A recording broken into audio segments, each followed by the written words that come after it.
Hello, listeners. We have come to the end of season 2 of the Empowerment Zone. This has been an incredible season of amazing episodes. To top it all off, I'm delighted to end the season with some very special guests who are indeed a treat.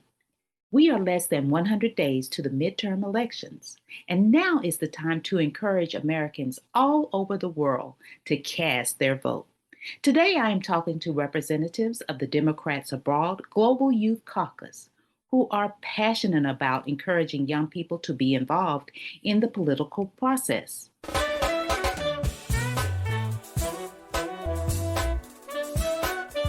Welcome to the Empowerment Zone with Ramona Houston, where we zone in on Black and Brown relations and our journey to empowering our communities.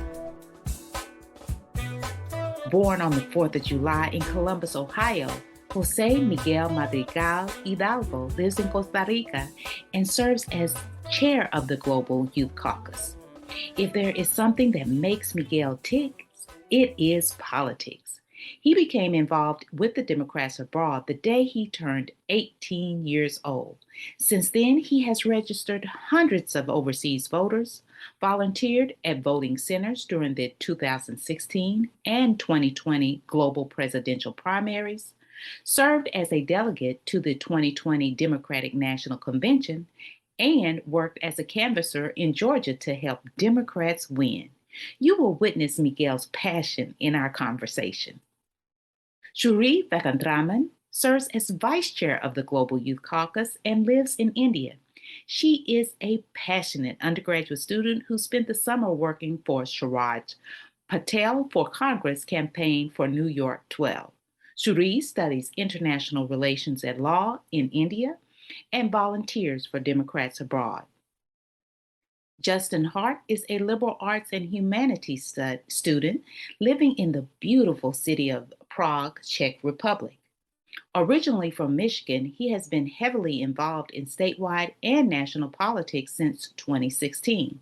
Justin was a digital finance intern on Hillary Clinton's campaign in West Michigan, in addition to jointly supporting Elizabeth Warren and Bernie Sanders' presidential campaigns in the Democrats Abroad primary.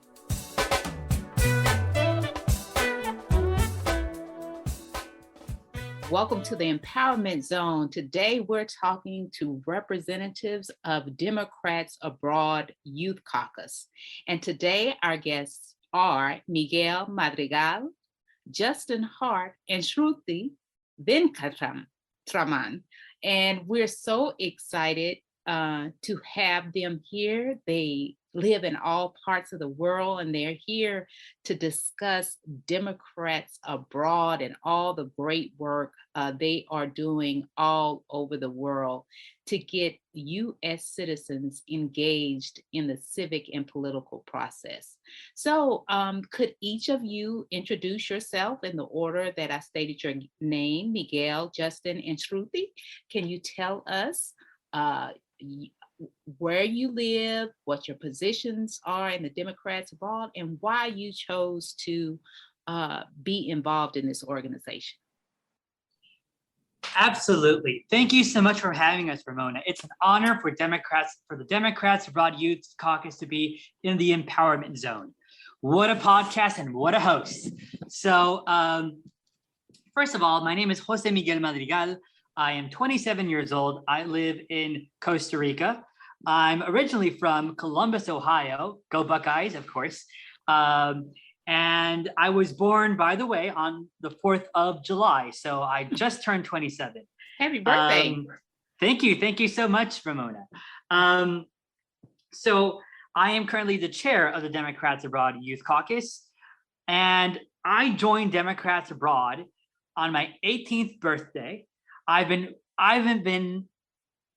just in love with politics since what was it, 7th grade, 8th grade? So I followed the 2008 primary when I was 13.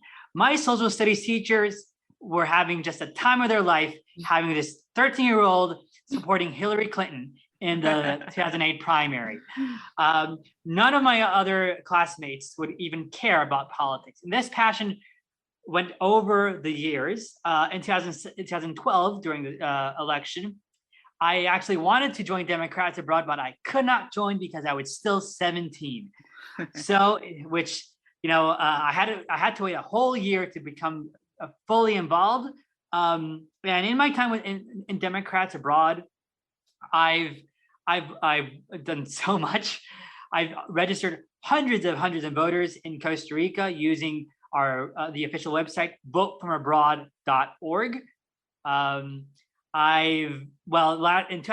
2020, I was a delegate to the national convention. I represented Joe Biden. And in 2021, I went all the way to Atlanta, Georgia, to door knock on behalf of the Raphael Warnock and John Ossoff campaigns. So that's a little gist of who I am. Let's do popcorn, and I'll pass it to Justin. Go ahead. Sure, I like popcorn, Miguel, so that'll work.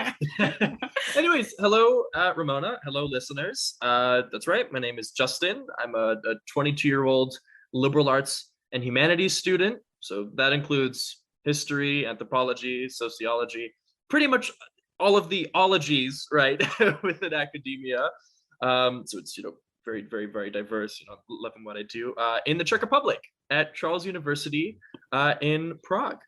If you haven't been, would definitely recommend a visit. It's a beautiful city and it's easy to navigate, great public transport. But yeah, like Miguel, being involved, trying to make a difference has always been something that I've been very passionate about. I don't know if I had really any political opinion back in 2008, Miguel. I was 8 years old at the time, so I can't really speak to that, but my parents did vote for Obama. So let's say that I was an Obama supporter. Yeah, I just really wanted to get involved in Democrats Abroad. I have been wanting to get involved in Democrats Abroad for a while. Back in 2017, when I was a junior in high school, I helped found Democrats Abroad Morocco. And again, this is after a long time interest in the organization and wanting to get involved. Before becoming Elizabeth Warren's international volunteer coordinator for the 2019-2020 election cycle. So yeah, that's it. I'm coming at you from Michigan right now. Actually, I'm going to return to the Czech Republic in 15 days. I'm helping out on Hillary Scholten's campaign in West Michigan, which is a battleground district. Politico just listed it as one of, I think, the top 5 or top 10 most important races the Democrats will need to win in order to keep the House. So it's exciting. I'm energized, and I think that's it. I'll popcorn to you, Shruti. Munching on this awesome popcorn. Hello, everyone.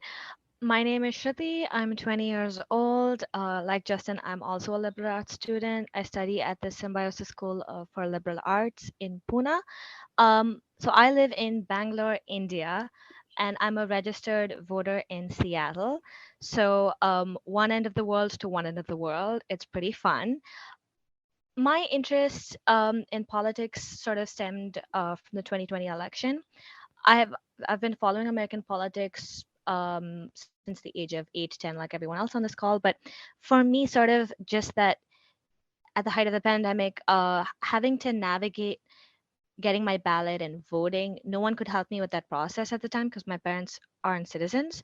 So I sort of had to do it on my own and sort of figured out how to do it, make sure that it's going to be valid, all of that good stuff.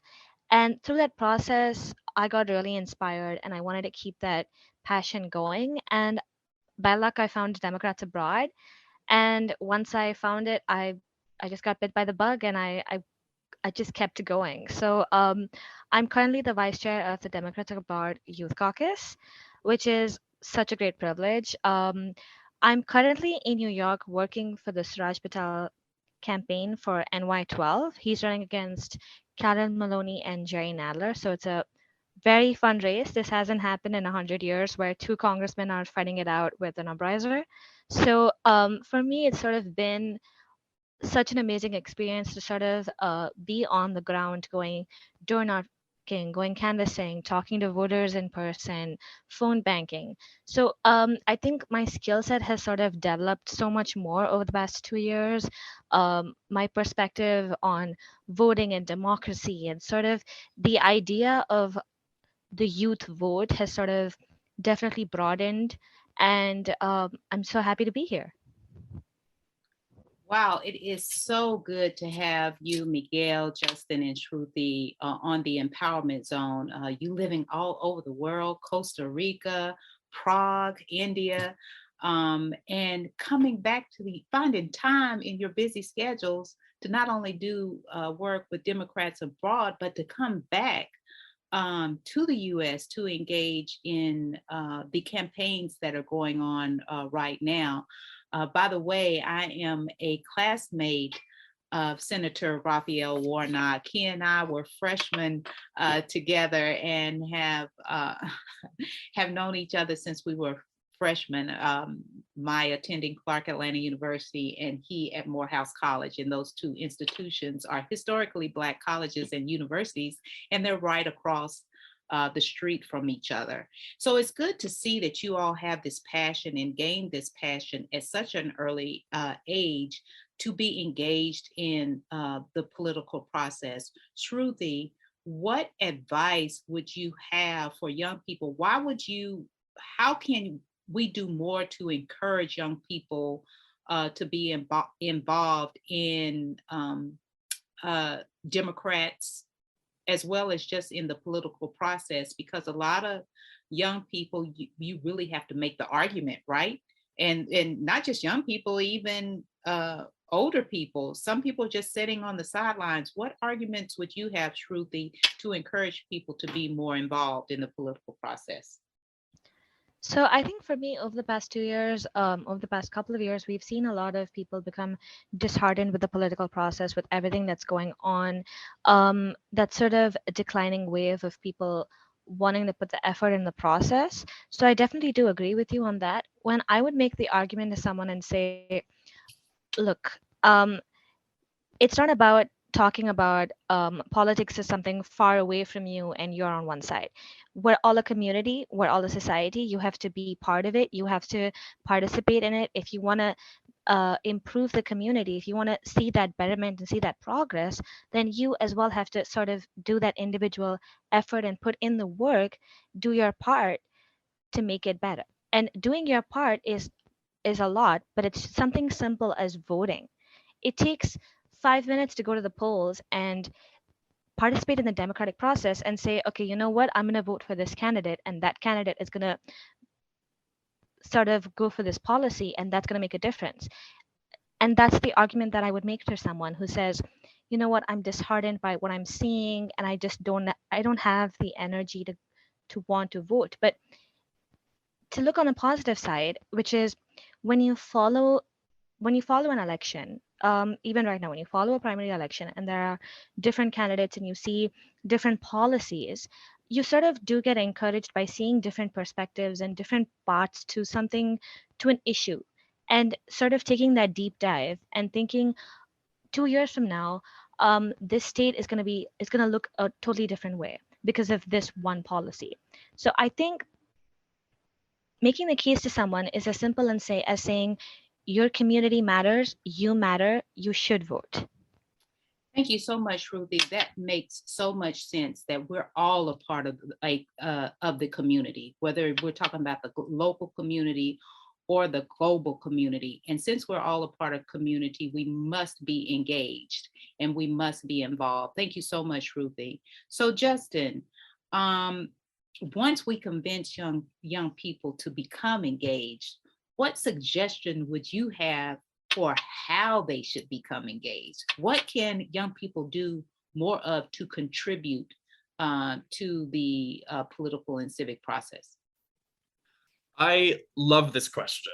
And well, you could follow Miguel and I, well, the three of us, and physically travel back, right, to help on campaigns, help individuals, win their elections in battleground districts. Or you could help from abroad. I was a finance intern for Hillary Scholten's campaign in 2019 and 2020, that election cycle, for I think it was 6 or 7 months, and I did everything remotely. So it's easy. I think people need to remember that in the digital age, right, when we have this thing called the internet, it is very easy to get engaged. Going back to 2020, I also organized phone banks for progressive candidates, including Elizabeth Warren and Senator Bernie Sanders. I also did some phone banking for Rashida Tlaib in East Michigan, the Detroit area. So yeah, just get involved, talk to the right people and Democrats abroad. Follow that link, go to Vote From Abroad, in order to request your ballot. Yeah, I think that's pretty much it. And of course, come join the Youth Caucus. We schedule events to help voters get engaged, and it's also a great community. You can meet fellow Democrats from across the seas, from across the oceans, to help again build a movement from abroad. So that's it. Yeah. Thank you so much, Justin. You make it easy to be engaged, right? We don't have to be somewhere personally, right? Because we live on the internet, and you can become involved so many different ways digitally. You can participate in phone banks. Of course, you must vote. And then there's always the opportunity to join Democrats Abroad Youth Caucus. Thank you so much, Justin, for those suggestions. So to our chair, Miguel, since you are chair, what is your vision for Democrats Abroad Youth Caucus? What do you plan? What do you want the organization to accomplish this year? Well, first of all, let's remind our viewers or listeners that democracy has no borders. Wherever you live, you could even live all the way onto Antarctica. Your voice, your vote matters, and it matters so much. And this is why we need the Youth Caucus. Youth voters typically are one of the most underrepresented voters in, representation-wise, in Congress, and also at the polls. So we want to bring to the forefront youth issues and issues that affect directly people who are between the ages of 18 to 35. So the Youth Caucus is here to have your voice and make sure it's listened by our representatives, our elected officers in Washington and in your state capital. So for example, the Youth Caucus this year has had so many events online, of course, to make sure youth voices are heard. In January, we had an event regarding student loan debt and workers' rights. Last month, we had an event on gun control. Later this month, we will have a debate club, which everybody here is invited to, where we, practice our debating skills. And, when you're going back to Thanksgiving and talking politics with your Republican uncle, you will have that skill set if you attend the debate club. So the Youth Caucus is also the welcome mat for any young new member of Democrats Abroad, right? Of course, you want to hang out with people who are your age, right? For example, in Democrats Abroad Costa Rica, half of our membership is over the age of 65. So I'm for example, the lone young Hispanic within Democrats Abroad Costa Rica. And the Youth Caucus gives me an opportunity to talk to people who are in my age group, who are living the same things that I'm living through, and who are also as passionate as politics as I am. So the Youth Caucus is basically here to welcome you, to keep you engaged, and of course that you vote. To vote, to request your absentee ballot, go to votefromabroad.org. Thank you. Votefromabroad.org. So you can request your absentee ballot. So you talked about, Miguel, the importance of your vote and that your vote matters, and that in democracy there are no borders. Just because you live outside of the United States doesn't mean that you can't be involved in the democratic process. So, as chair, have you what is the legacy you would like Democrats Abroad Youth Caucus to make as your chair under your leadership, so that when you leave, the caucus is different? What is your vision? Well, so years in the future, I want this caucus, because forget about me. I'm just a foot soldier. I'm just a happy soldier who's there knocking on doors, making phone calls, making sure everybody votes. But my vision is to make sure that everyone, regardless of your zip code, regardless of where you live, you can have a place to talk to your fellow young people. And I do think we want to be on the legacy of the Youth Caucus in the future will be that we made a difference in each and every single election we can. So we want to be there to make sure that the young voices are heard. That's our number one goal. That's our number one focus, to make sure your voice, your young voice, I don't know if you're 18 or 35 or whatever your age is, your voice will be heard. And we make sure Democrats win this November, and of course, in the all-important presidential election of 2024. That's what I hope too. So Justin, as you're out canvassing and working abroad in the Democrats Abroad Youth Caucus, what have you found to be the most important issues among young people abroad? Again, that's another fantastic question. And oh gosh, I mean, I wish I had a list in front of me. There are issues that are well known, or that have been chronicled, right, in our in our age bracket, right, our demographic. But yeah, right, just when I'm talking to American expats, right, on the streets of Prague, when I'm speaking to fellow Democrats Abroad youth members, gosh, the top three issues are probably climate change. Climate change is affecting everyone, right? Not just Americans at home, but that this is of course a global issue.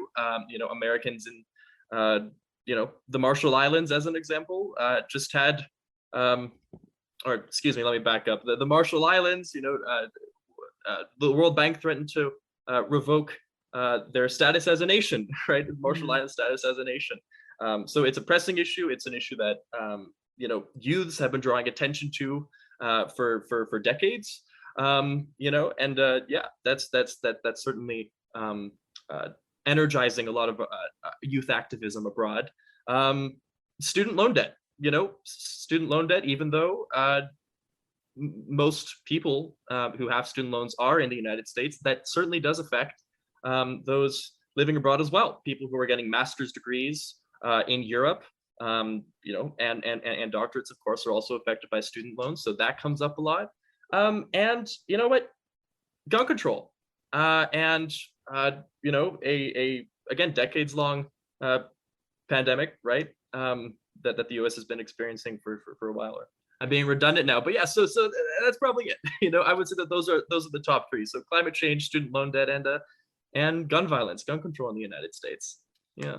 And that just shows that these three issues are connected to the wider issues of society. That most of us are concerned about these three issues. So really, youth don't differ too much from the wider population when you come to it, because student loan debt really affects adults too, because they have to take out loans on behalf of their children.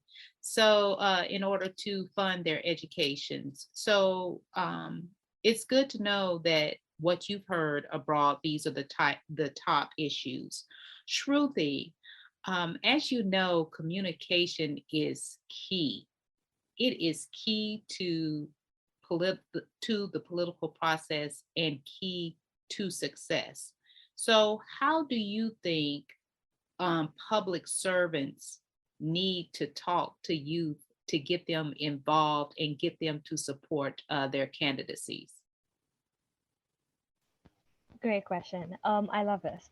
Like you said, I do agree communication is key. When you talk about public servants talking to youth, I've seen it right now because, like you said, I'm door knocking, I'm canvassing, I'm talking to voters on the street, and I sort of see young voters pass by, and I'm like, you can make a difference. And I have to sort of um, pitch it to them and say, no, no, no, you can't wait till 2024. You have to vote now. Right. And it's sort of that I would say now. You can't wait 2 years or 6 months or next time. It has to be right now. It has to be this election, this thing. That's what I would start with. One.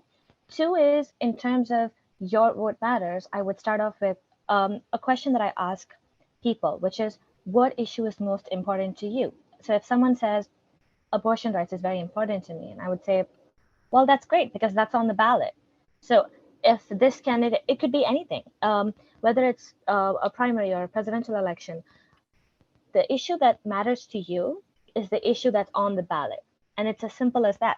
So if you vote, you're voting not just for the candidate, you're voting for the issue and you're voting for yourself.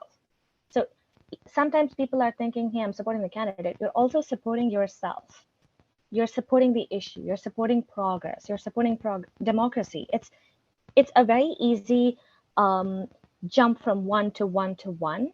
And I think that when you talk about communication, it's also important to be sort of keep that space, be slow, be loud, be give it that time for them to digest what we're hearing, and be able to give them the time to sort of sit with them and be able to answer any questions that they have. Because I feel like maybe young voters, how they get their information is through social media.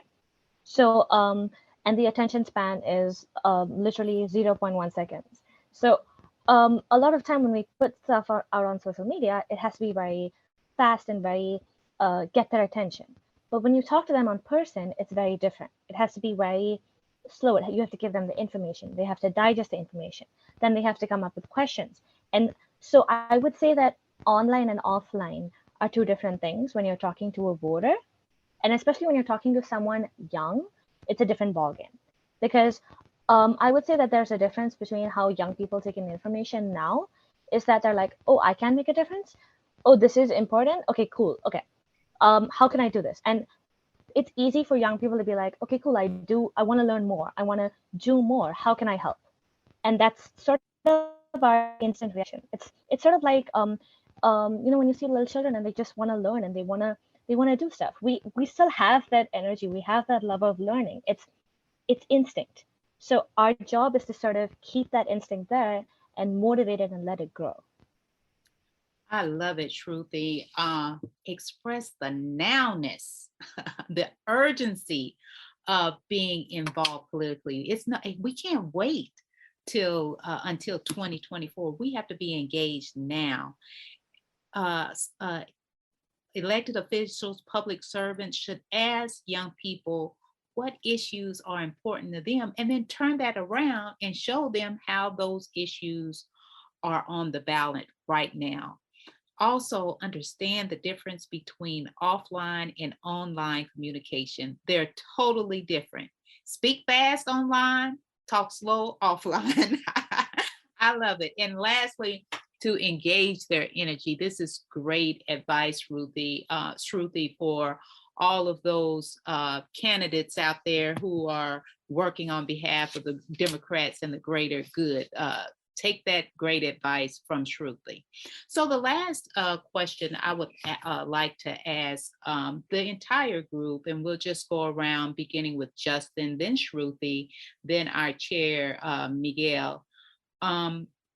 What is it, how do you want to engage youth around the world in Democrats Abroad? How to speak to them personally and pull them in and let them know why they should be involved in Democrats Abroad, and why they should, for those who are in the United States, why they should be involved in the Democratic Party. Oh, yeah. All right. Well, gosh, I mean, I think in 2016, everyone had a wake-up call, and that's not just exclusive to Americans. That was also very much the case for the global community.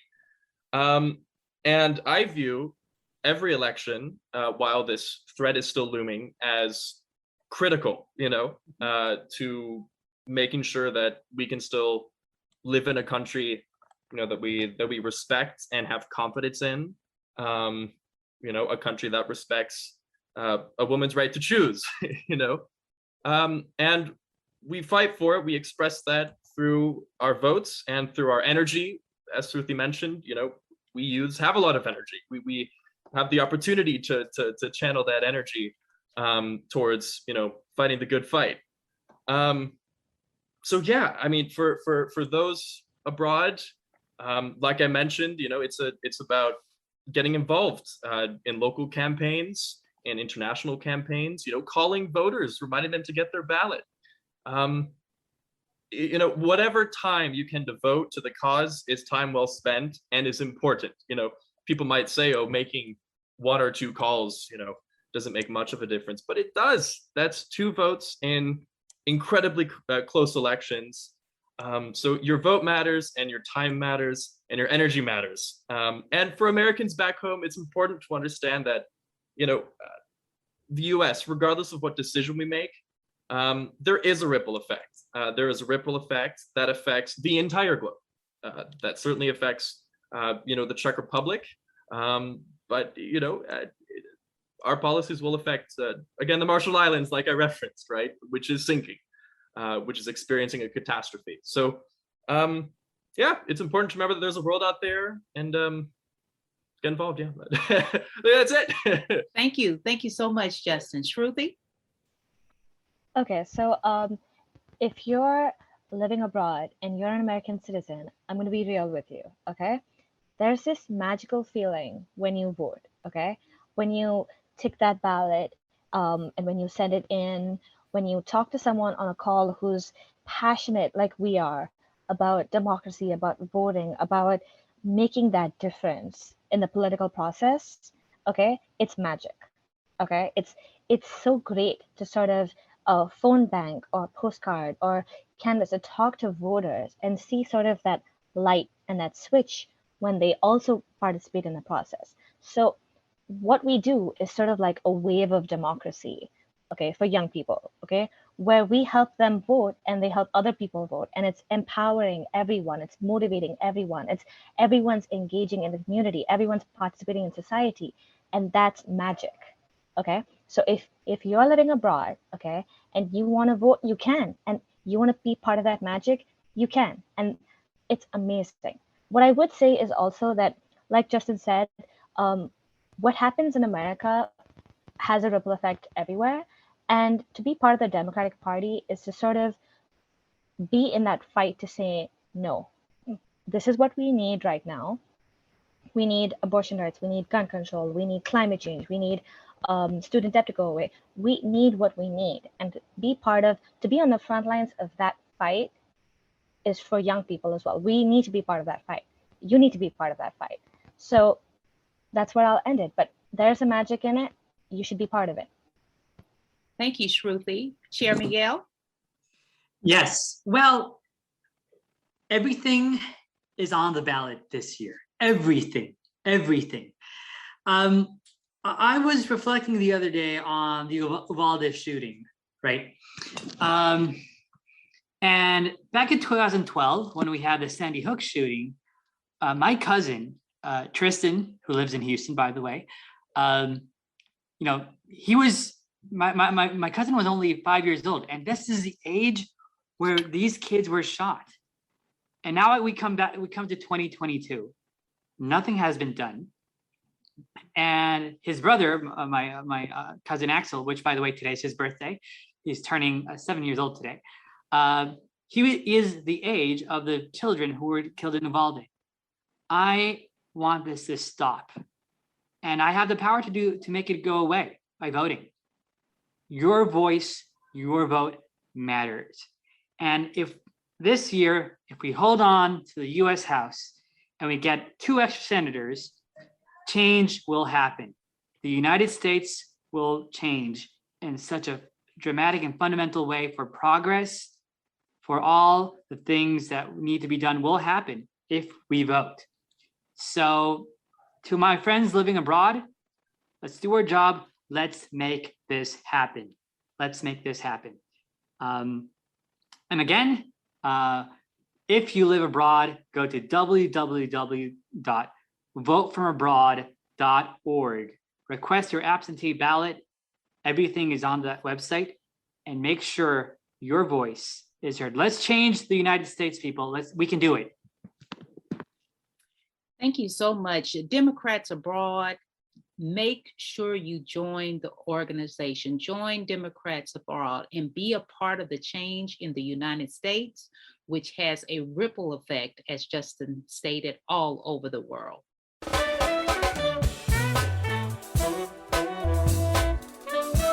So now we've come to our college strategies portion of our interview, and I would like each of you, beginning with Shruti, then to Justin, then to Chair Miguel, to tell us what strategy you would give for college success in less than 1 minute. Thank you.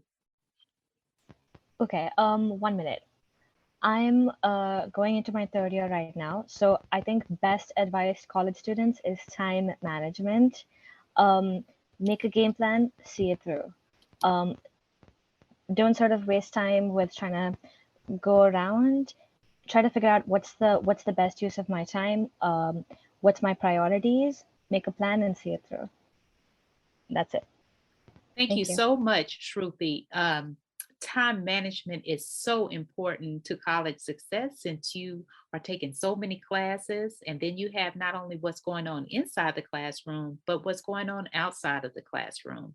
If you're engaged in co-curricular and extracurricular activities, you have to figure out how to manage your time between your academics and your participation in other campus organizations. Thank you, Shruti. Time management. Justin? You know, I want to jump on that last part that you mentioned. Yes, extracurricular activities. That's honestly how I've gotten through college. I too am entering my 3rd year now, 3rd and final year. In Europe, we only have 3 years. Would recommend, if you're a high school student about to graduate, come to Europe. But yeah, so it's about having those conversations outside of class. Through debate clubs.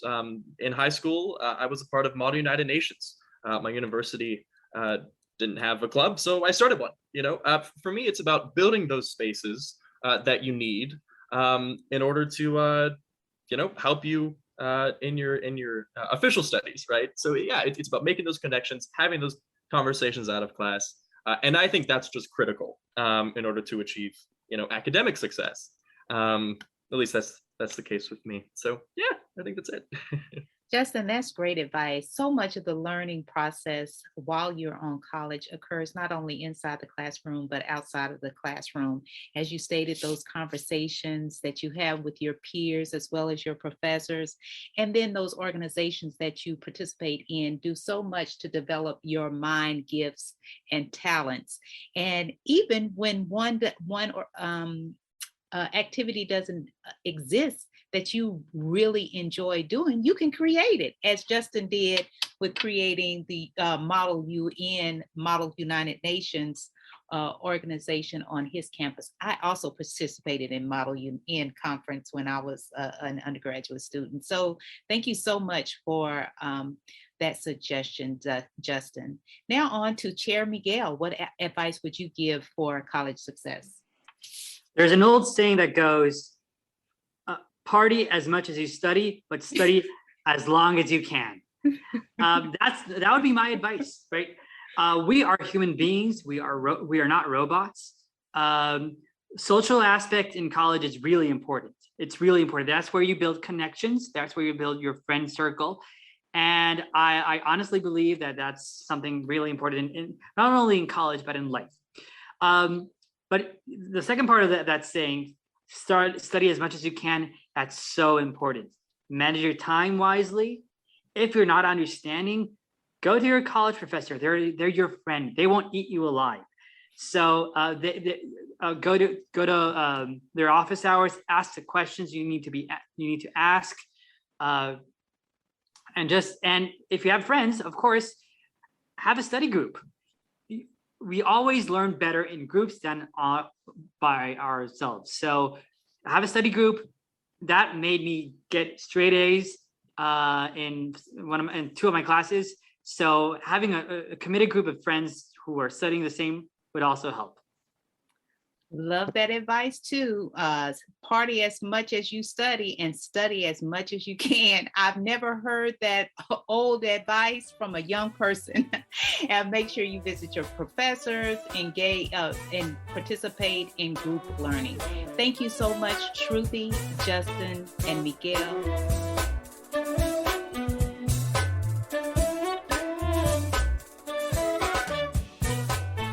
A special thank you to the incredible team of the Empowerment Zone.